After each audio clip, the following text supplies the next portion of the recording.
in a way, honestly, newfound respect for NetEase. Now, even if it transpired... With a caveat. Yes, big caveat. If it transpired that NetEase were also being total... They almost certainly were. Which they almost certainly were. What I am at least going to do is say, you know what? This is a level of like corporate public savagery that is kind of like, okay, you went hard. I can kind of respect what I think is really fun about it is because we're used to, I think, there's two major forms of corporate culture that we in video games see. Because of like its history. We see the Activision Blizzard corporate culture where we see a load of like mad men scheming and mad men like they're all scheming and have these like schemes. I'm running out of vocabulary, please forgive me. But they've got stuff going on under the surface. They're very subtle about it. They're very okay. We'll make this initiative and bleed them out quietly in the boardroom. We'll give them like deals they can't refuse. We'll push things in certain ways. We'll kind of like use our wit, I guess, more financially in that sense to push things over. And then you look over at the Japanese side of things, where it's all, you cannot say a single thing wrong about anyone or no one will ever work with you again. So I was like, oh yeah, this was the worst experience we've ever had. But no, everyone says, Microsoft, we're a wonderful partner. We're happy to work with them anytime. And Platinum Games have done absolutely nothing wrong at any point in time. You see that a lot. So seeing China come from a different perspective, at least NetEase in this case, and just go, we're going to air the dirty laundry. We're going to make massive, like, I guess, symbols. We're going to take really obvious things and go, look, this is what we're doing. We're going to destroy the statue. We're going to take the symbol of Blizzard and destroy it. We're going to call them conniving to everyone's face online, and that is so like everyone gets to watch and go, ooh, this is really juicy drama of the sort we don't get. The exact same time, yeah, Blizzard is talking about the bunny. The year of the rabbit rewards. For the year of the rabbit, we've deleted World of Warcraft from your region. P.S. Buy our 6-month sub. Yeah.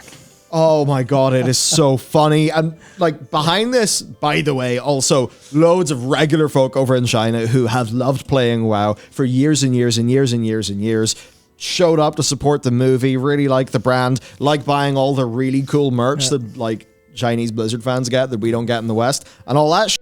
And they now are out of luck. They can't play the game that they like, and you know, it is what it is. Maybe when they're being welded inside their houses, it's nice to know they can at least play World of Warcraft. Yeah, as much as people, especially in the gaming community, have very strong political thoughts about China, you have to remember people are just people, largely speaking.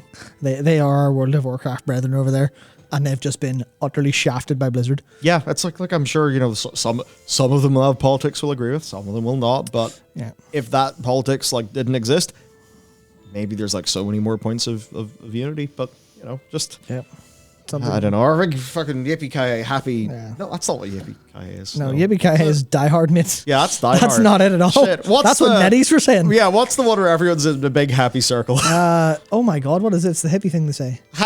Kumbaya. Kumbaya, yeah, there you go. Was that not the religious one? The Kumbaya, my lord. I've lost my mind. It is the exact opposite of green tea. Yes. Not exact, but fuck me, it's so funny. So, right, here's them tearing down the statue. And getting, just Gorehound smashed literally up. Hammering Gorehound. And this is NetEase's social media account posting this. Yeah. This isn't like someone going, oh, here's what's happening, we're reporting on this. Like, imagine Chris. It's an event. Imagine, like, I don't know, lore.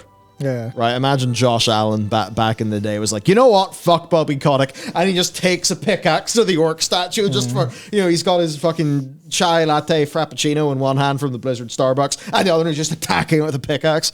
Or no, it would be the Bobby Kotick's a big bastard coffee. It would be Cotticino. No, it would be it'd be a boba tea. And it would be a very big one full of bubbles, and every bubble would be one of the souls that Bobby Kotick has consumed in his quest for money. Yep. And there's just like Bobby's face is like laser etched onto every boba. That would be very expensive, but worth it. Yeah. So the thing here is, So number one, they're literally smashing it to pieces. And then they're all getting this green tea from NetEase Coffee. Now, the green tea, so it turns out a green tea person, and I think it has more sort of against the ladies connotations. Yeah, something that you would call a woman and a dog. Yeah. Yeah, okay. To not try to pull off yours, what it basically means is duplicitous bitch. Yes. They've basically just called Blizzard a duplicitous bitch. I think the closest way to describe it is likely the idea of someone being really, really two-faced. Yes. They're very friendly to you and they'll backstab you. So that's some of the context about what a sort of a green tea person means. I mean, you just have so much L-theanine in your system that, I don't know, you go around the horseshoe and you're evil instead of chill. Your kidneys feel. Oh yeah, and your kidneys explode. Well, that doesn't happen when you drink green tea unless you're insane. That's just supplementation. Yes, it is a modern Chinese slur referring to a manipulative person who tries to appear wholesome, innocent, or traditional, but is decidedly not so. And yes, as Wowhead put, so we included for you the not nice way to put it. Wowhead, we're sure to say that this is just the nice way of putting that phrase. Yes. And there you go for 13-1. Delicious, delicious. Anyway, rough, and it actually gets more and more rough because it's, not only are the social media team absolutely kicking the statue to pieces. Also, the boardroom talk is, or not the boardroom, but like the PR is rough. So for NetEase say for unknowable reasons, last week Blizz resought NetEase with an offer of a so-called 6-month extension to game service and other conditions. Made it clear they would that it would not stop negotiations with other potential partners. So they say that this is brash, unseemly, and commercially illogical. Riding a mule while looking for a horse and divorce but still try to live together behavior. Yeah. So basically Blizzard saying like, hey, I know we're breaking up, but like, I want to smash. Can we still smash? And I'll just be on Tinder trying to get away from you. That's not really, that's a very bad analogy. But I mean, I think it's actually it's obviously you have to translate it from, that's not what they're doing together, I would hope, but yeah. So point here is, you might think, well, at least that's 6 months more money. No. You see, every member of staff that NetEase has working on this, that's opportunity cost. So, not only are they working on literally the revenue the game is going to earn this month, but it makes sense for them to continue working there because it's a line of business that ideally they will expect to, grow and be nurtured over time. So as soon as there's a firm expiration date in that, it makes sense to get out, to stop that spend. So there would be no reason for them to just extend the term. Now, I heard it, it's not here, but I heard it apparently be said the NetEase were like prepared to agree to something like a bit better, like, a longer extension to the contract. But like Blizzard just, said no to that. But, hard to say. Now, there was a rumor floating around that NetEase basically wanted control over the IP. They wanted to say in things. They have said that no, essentially. NetEase has used and licensed any Blizzard IP in accordance with the terms of the contract and obtained Blizzard's consent and approval. All IP cooperation with partners is based on this principle. So just them saying, like, no, we don't want to control Blizzard's IP.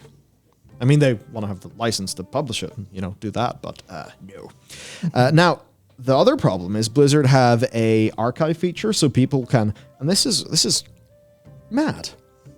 People can basically just download their characters to a local file on their computer. That can't go wrong. Which I guess what happens, I don't know. ByteDance decides to publish WoW in China, and I don't what do you have to upload your account data or something weird? Like, it's bizarre. But anyway, there's this. Now, NetEase have said that this was unilaterally done by Blizzard and developed without NetEase testing it, and there may be unknown security risks. And yes, there have been cases of people being able to log into the service and download their account data. The servers are apparently taken hastily offline to try to address it, but there's only with a few days remaining. And this does mean, look, the pattern will be broken. Yeah. And for these players of World of Warcraft in China, and apparently one of the head people, he was announcing this to his team, in tears, because they were losing their jobs.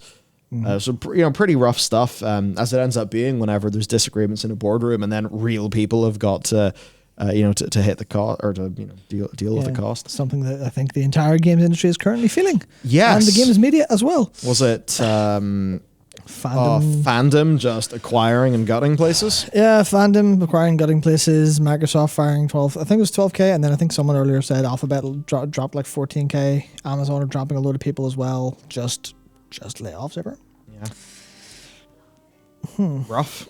So a good point, Pierre. Amazing Blizzard have somehow made NetEase seem like the good guys.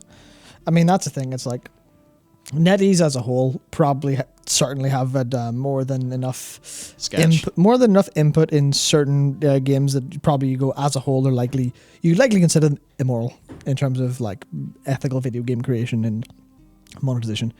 But this team didn't seem to do anything particularly wrong. No, they were just delivering WoW to the Chinese audience. Yeah. So Churchill says, if losing China causes ABK to lose revenue, could it cause the board to fire Bobby? That's where they, in one of their recent pressers, I believe, they said very specifically that the Chinese stuff was 3% of their revenue. So I need to do some... Which is very much, there's maybe a couple asterisks on that, because you would imagine it's a little bit more.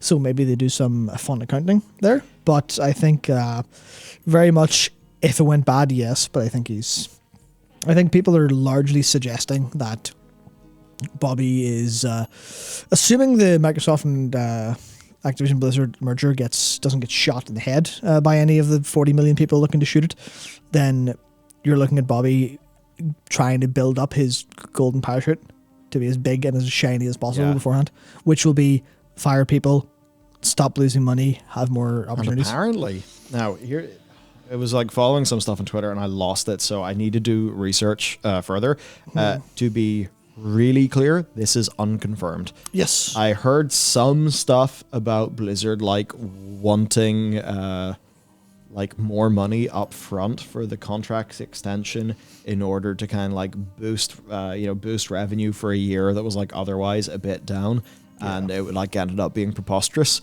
Preposterous? Yes. Preposterous. But again, that is completely unconfirmed. But ultimately, it is worth saying that would line up with how a lot of companies act in January, which is how can we get bigger numbers now so our numbers that go down in January anyway don't look as bad to our stakeholders. Ultimately, what it does mean, though, is there's a lot of people in China, just like us, who are no longer able to play World of Warcraft, and that is really shitty. Right? Like, the characters that they've maybe had for 15 years, they cannot log in and access them. Like, for somebody playing an MMO, that is the number one thing you do not want to happen.